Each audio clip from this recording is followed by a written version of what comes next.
नमस्कार दोस्तों, संबोध सागर में आपका स्वागत है। आज है 3 मई। आज हम लोग 3 मई से संबंधित सभी महत्वपूर्ण करंट करंट अफ़ेयर्स को देखेंगे।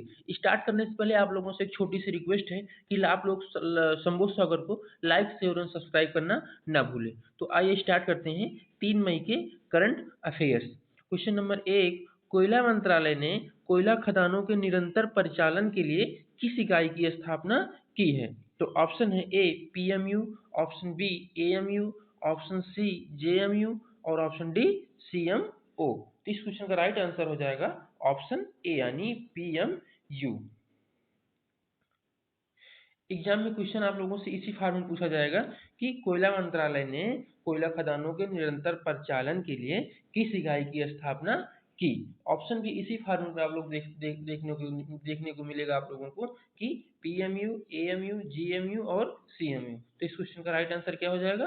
ऑप्शन ए यानी पीएमयू। बढ़ते हैं नेक्स्ट क्वेश्चन की तरफ। क्वेश्चन नंबर टू, एनसीएसटीसी और डीएसटी ने कोविड-19 से निपटने के लिए कौन सा कार्यक्रम शुरू किया है? तो ऑप्शन है A SARS, option B S, option C SAN और ऑप्शन डी RELV। तो इस क्वेश्चन का राइट आंसर हो जाएगा ऑप्शन बी यानी एस।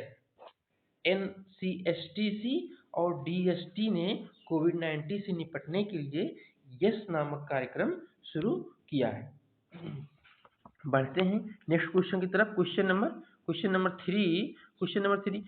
नंबर थ्री, मनरेगा के तहत सबसे ज्यादा रोजगार देने वाला कौन सा राज्य है? तो ऑप्शन है A Assam, option B Bihar, option C Uttar Pradesh और ऑप्शन डी छत्तीसगढ़। तो इस क्वेश्चन का राइट आंसर हो जाएगा ऑप्शन डी यानी छत्तीसगढ़ जो है मनरेगा के तहत वहाँ के लोगों को सबसे ज्यादा रोजगार देने में नंबर 1 पर रहा है। यानी मनरेगा के तहत सबसे ज्यादा रोजगार देने वाले राज्यों की बात करें तो नंबर 1 पर छत्तीसगढ़ राज्य है।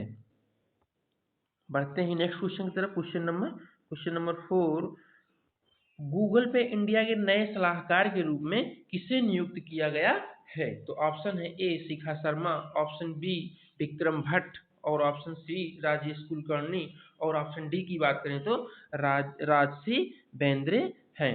तो इस क्वेश्चन का राइट आंसर हो जाएगा ऑप्शन डी यानी राजसी बेंद्रे जो है गूगल पे इंडिया के नए सलाहकार के रूप में नियुक्त की गई हैं। कौन? तो राजसी बेंद्रे। किस पद पर? गूगल पे इंडिया के नए सलाहकार के रूप में इनकी नियुक्ति अभी हाल ही में की गई है। बढ़ते हैं नेक्स्ट क्वेश्चन की तरफ। क्वेश्चन नंबर 5, 2020 का निक्केई एशियाई पुरस्कार किसे दिया जाएगा? तो ऑप्शन है ए राम प्रसाद कदेल, ऑप्शन बी टैन होई लिंग और ऑप्शन सी दोनों को यानी राम प्रसाद कदेल को और टैन होई लिंग दोनों को जो है यह पुरस्कार दिया जाएगा और ऑप्शन डी थलिप्पल प्रदीप को। तो इस क्वेश्चन का राइट आंसर हो जाएगा ऑप्शन डी यानी थलिप्पल प्रदीप जी को जो है 2020 का निक्केई एशियाई पुरस्कार दिया जाएगा। थलिप्पल प्रदीप को कौन सा पुरस्कार दिया जाएगा? तो 2020 का निक्केई एशियाई पुरस्कार दिया जाएगा। बढ़ते हैं नेक्स्ट क्वेश्चन की तरफ। क्वेश्चन नंबर 6 है, जापान ने ऑर्डर ऑफ राइजिंग सन से किसे सम्मानित किया है? तो option A Sangram Sinha, option C Minelin Nicholas, option C Thangjam Dhawali Singh और ऑप्शन डी सभी। तो इस क्वेश्चन का राइट आंसर हो जाएगा ऑप्शन सी यानी थंगजाम धवाली सिंह को जो है जापान ने ऑर्डर ऑफ राइजिंग सन से सम्मानित किया है। इंपॉर्टेंट क्वेश्चन है, पूछ लिया जा सकता है कि अभी हाल ही में ऑर्डर ऑफ राइजिंग सन से सम्मानित होने वाले व्यक्ति हैं। तो थंगजाम धवाली सिंह जो है ऑर्डर ऑफ राइजिंग सन से सम्मानित किए गए हैं। किसके द्वारा? तो जापान के द्वारा ऑर्डर ऑफ राइजिंग सन से थंगजाम धवाली सिंह सम्मानित किए गए हैं। बढ़ते हैं नेक्स्ट क्वेश्चन की तरफ। क्वेश्चन नंबर 7, विकास अभय ऋण योजना किस बैंक ने शुरू की है? तो ऑप्शन है A Allahabad Gramin bank, option B Punjab national bank, option C Karnataka Vikas Gramin bank और ऑप्शन डी झारखंड ग्रामीण बैंक। तो इस क्वेश्चन का राइट आंसर हो जाएगा ऑप्शन सी यानी कर्नाटक विकास ग्रामीण बैंक ने अभी हाल ही में विकास अभय ऋण योजना जो है शुरू किया है। कौन सी योजना? तो विकास अभय ऋण योजना कर्नाटक विकास ग्रामीण बैंक ने शुरू की है। बढ़ते हैं नेक्स्ट क्वेश्चन की तरफ। क्वेश्चन नंबर 8, भौगोलिक संकेत टैग यानी जीआई टैग निम्न में से किसे दिया गया है? तो ऑप्शन है ए मणिपुर के काले चावल को, ऑप्शन बी गोरखपुर के टेरकोटा को, ऑप्शन सी दोनों को, और ऑप्शन डी की बात करें तो ऑप्शन डी बिहार के चावल को।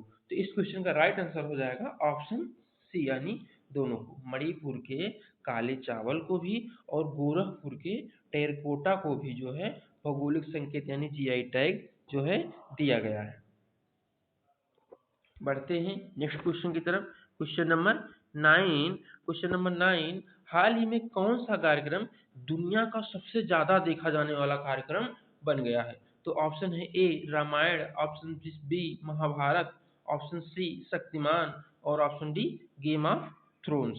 तो इस क्वेश्चन का राइट आंसर हो जाएगा ऑप्शन ए यानी रामायण जो है अभी हाल ही में एक सर्वे के अनुसार दुनिया का सबसे ज्यादा देखा जाने वाला कार्यक्रम बन गया है।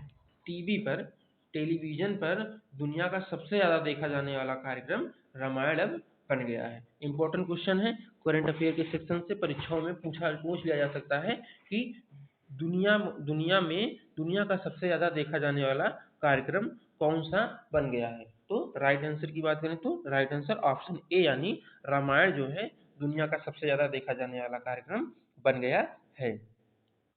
बढ़ते हैं नेक्स्ट क्वेश्चन की तरफ। क्वेश्चन नंबर 10, किस वित्तीय संस्थान ने कोरोना वायरस से निपटने के उपायों की घोषणा की है?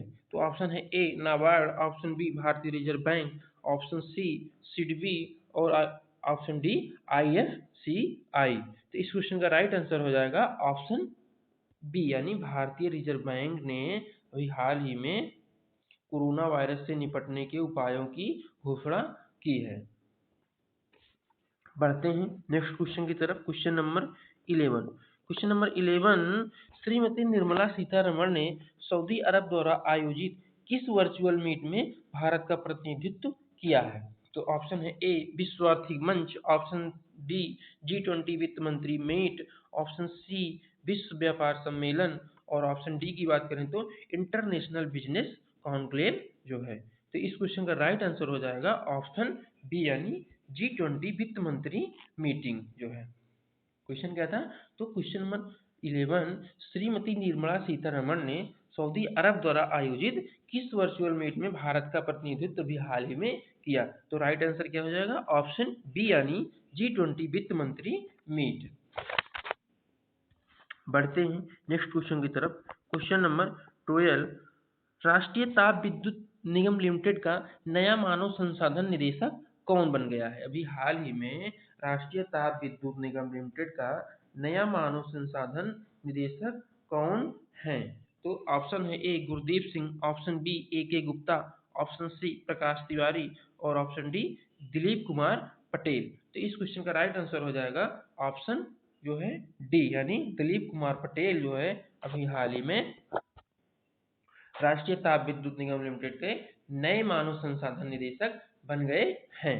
बढ़ते हैं नेक्स्ट क्वेश्चन की तरफ। क्वेश्चन नंबर 13, केंद्र सरकार ने किस राज्य केंद्र शासित प्रदेशों के लिए अधिवास नियम को फिर से परिभाषित किया? क्वेश्चन है केंद्र सरकार ने किस राज्य केंद्र शासित प्रदेश के लिए अधिवास नियमों को फिर से परिभाषित किया है? तो ऑप्शन है A Andhra Pradesh, option B Goa, option C Jammu Kashmir और ऑप्शन डी महाराष्ट्र। तो इस क्वेश्चन का राइट आंसर हो जाएगा ऑप्शन सी यानी जम्मू कश्मीर राज्य के लिए केंद्र सरकार ने अभी हाल ही में जो है अधिवास नियमों को फिर से परिभाषित किया है जो है।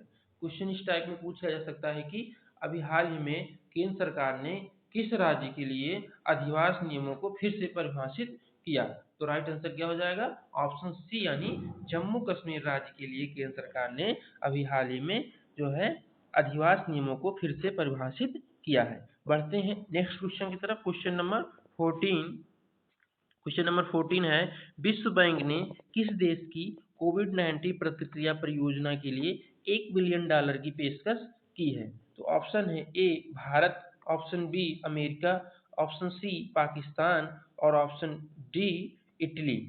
तो इस क्वेश्चन का राइट आंसर हो जाएगा ऑप्शन ए यानी अपना देश भारत। विश्व बैंक ने जो है भारत को कोविड-19 प्रतिक्रिया परियोजना के लिए $1 बिलियन की पेशकश की है। अभी हाल कुछ दिन पहले एडीबी ने भी $1.2 बिलियन की सहायता राशि दी थी। तो अगर एडीबी की बात करें तो एडीबी भारत को जो है केयर्स प्रोग्राम के तहत जो है यह सहायता राशि दी थी जो है। और कुछ दिन पहले जो है पहल प्रोजेक्ट के तहत अमेरिका को भी कुछ राशि प्राप्त की गई थी। तो जो है हम लोगों को इस क्वेश्चन में 3 इंपॉर्टेंट सेक्शन दिखते हैं कि विश्व बैंक ने किस देश की कोविड-19 प्रतिक्रिया परियोजना के लिए $1 बिलियन की पेशकश की। तो 1 बिलियन की बात करें तो विश्व बैंक ने भारत को दिया। 1.2 बिलियन की डॉलर की बात करें तो जो है एडीबी बैंक ने जो है भारत को केयर्स प्रोग्राम के तहत कोविड-19 पर जैसी वैश्विक महामारी के लिए सहायता के रूप में जो है दिया था। किस प्रोग्राम के तहत? तो केयर्स प्रोग्राम के तहत। और अभी कुछ दिन पहले ही जो है भारत को जो है भारत और अमेरिका की एक संयुक्त पहल जो है पहल प्रोजेक्ट के तहत भारत को उससे भी जो है पहल प्रोजेक्ट के तहत कुछ राशि प्राप्त हुई थी। किस लिए प्राप्त हुई थी? तो कोविड-19 जैसी वैश्विक महामारी के लिए सहायता उपयुक्त सहायता के लिए ताकि आवश्यक कदम उठा सके भारत, इसलिए सहायता दी गई थी। तो आज के लिए दोस्तों इतना ही। इसके बाद हम लोग नेक्स्ट करंट अफेयर की वीडियो लेकर उपस्थित रहेंगे। तब तक आप लोग अच्छे से पढ़ें, अच्छे से याद रखें। एक दो बार वीडियो देखेंगे तो आप लोगों को निश्चित रूप से याद हो जाएंगे सारे सेक्शन जो है। जाने से पहले आप लोगों से एक छोटी सी रिक्वेस्ट है कि आप लोग संबोध सागर को लाइक शेयर और सब्सक्राइब करना ना भूलें। धन्यवाद।